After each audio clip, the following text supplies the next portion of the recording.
So the bill passed the House. I'm not surprised. I'm probably one of the very few people that was not surprised by this because I was pretty sure it was going to pass. Could there have been revisions to it? There should have been. Maybe not in the House. They should have kicked it back so it could be revised again because, as we were told and as we understood, certain provisions weren't even completely written. They weren't even set, and a lot of those provisions were listed as not even being legal. So it's probably going to get signed in very quickly if it hasn't already. I haven't been paying too much attention beyond the fact that it got passed because I'm busy with work right now. But this is going to have massive impacts. A lot of people are right. And I'm waiting for the comments to pop in now. And I'll engage with those because it's going to boost the video. But that people are going to be like, it's going to do nothing, you know. And we are, as a lot of people have said and keep saying, a lot of people are not going to understand how it's going to impact them because a lot of these provisions do not take place until 2026. So, you know, there's that lead time from now until 2026 where things are going to seem mainly calm. They're going to be business as usual. We're still going to see the same activity from, you know, deportations and stuff. But for right now, it's going to be where it's at. But 2026 is going to really be an area where things are ramped up because that's when the provisions start taking effect. I have concerns for people in my immediate life that while I don't take any social services, I haven't been able to for a while. I'm in a really weird spot where even though I don't have regular employment and I do not make the threshold to not be qualified for stuff, I still don't qualify for stuff. I've tried because I've been unemployed officially for a number of years now.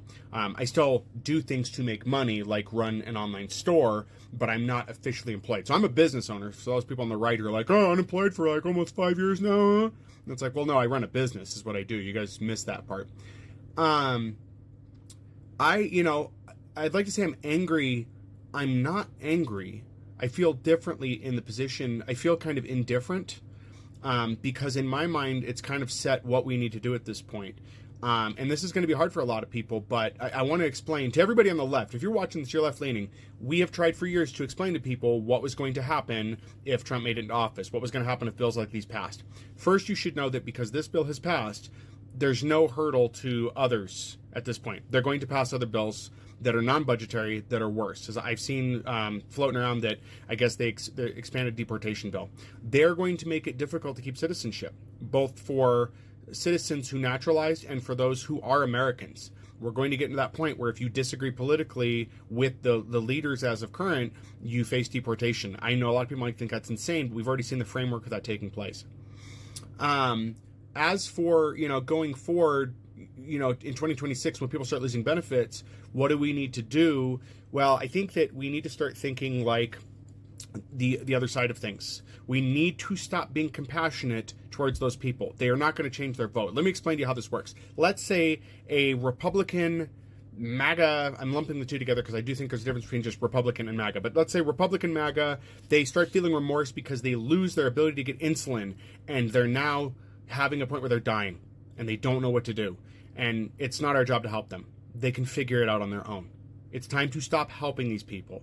If you have a parasite and it's attached to you and you keep feeding it and do nothing to remove it, that parasite will continue to feed off you until you have nothing left. And that's what we have with MAGA. They are parasites. They continue to be parasites. And the only time they push back is when they think they've got some kind of foothold, and they never do. So this is a hard ask because I know people who do medical really do, take to a point to, they take their oath to not hurt anybody. But I think at this point, if you're in medical, you need to take that kind of Dark Knight stance. I don't have to kill you, but I don't have to save you. This is what needs to happen.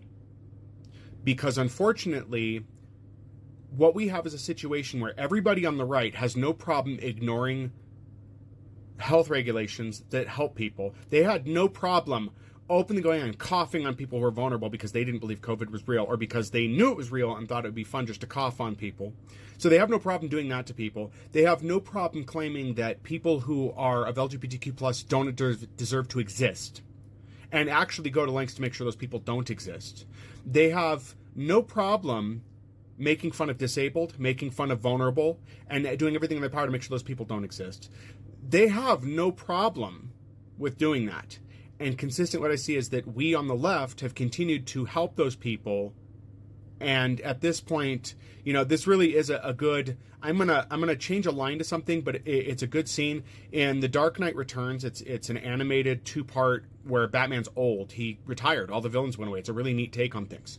And I promise this makes sense. He comes back out of retirement because the villains start getting released from Arkham. They've been put away for so long. Crime dropped. Crime went away.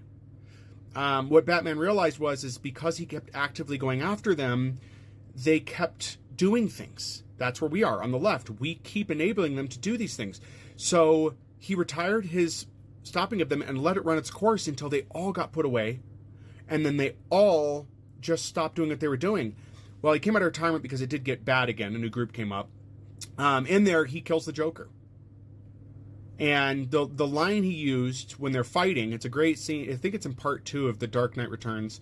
The line he says is really beautiful because as he's fighting the Joker is really just ridiculing and making fun. And you know, he says, do you even remember all the people? You know, and it's speaking of the people killed. And he says, I remember all of them. You know, I remember all of them. And the line he says, and the one I change always is, I think it should have gone, to think of all the people I killed trying to save you. To think of all the people I let die trying to save you is the correct line, but the first one I prefer better. I think it's more meaningful. And that's the point here. How many people, in the medical field, saving MAGA people, by saving people who don't believe in COVID, who are vax deniers, how many people have we killed helping those people? Think about that. And so it is now our time to stop helping these people. Our job isn't to make them understand. That's not what it's for. If you are on the left and you want to engagement farm by engaging these people, be my guest. I'm not saying I'm going to completely stop doing that. I will use those people as examples. But we're not changing their minds. Those that are left that still believe in what Trump is doing and still believe in these bills, we're not changing their minds. That game has long been over. Long been over, since before this app even started. The idea of changing the ignorance minds to what was going on, it was dead even during the Reagan era. Even during that era, gone. So that time is over. What we should be doing at this point is actively making sure we're not assisting these people so they can make bad decisions. If you help a Republican/MAGA person because they lose access to their insulin and you help them and then they go, oh my God, this is really bad, they're only going to think that one thing is bad. They don't have the mental capacity to believe the rest of it's bad. So they will vote the same way again. They will continue to do this. We have seen this. When something bad happens, we show them and then they finally get it. They only see that one thing as being bad. They'll still claim Trump did a great job, but that one thing was a mistake. And everybody's entitled to one mistake, right? They will not make the connection. We are past that. Please understand that. You're not saving people. You're not changing minds. You're hurting everyone else at this point. That's what's happening. You're hurting everyone else. So go after them. If they're breaking laws, get them turned in. Take care of them. Get them out of purview. They have no problem making sure people can't vote. They do not care. So it's time to stop playing fair in that. And it's not fair. Let's be realistic. It's not fair. We have been more than fair. We have condoned the abuse by these people over and over again. It must stop. So please take this opportunity to really review how you interact with these people and what you allow and what you condone. And it needs to stop. Start calling them out. And don't try to engage them to make them think. They're not going to. It doesn't work that way. So I appreciate comments below, and I'll engage on those where I can, but it is really a sad day. I mean, it's been just a series of sad days, but it's going to continue to get worse. So sorry for the long video, guys. I look forward to your comments below.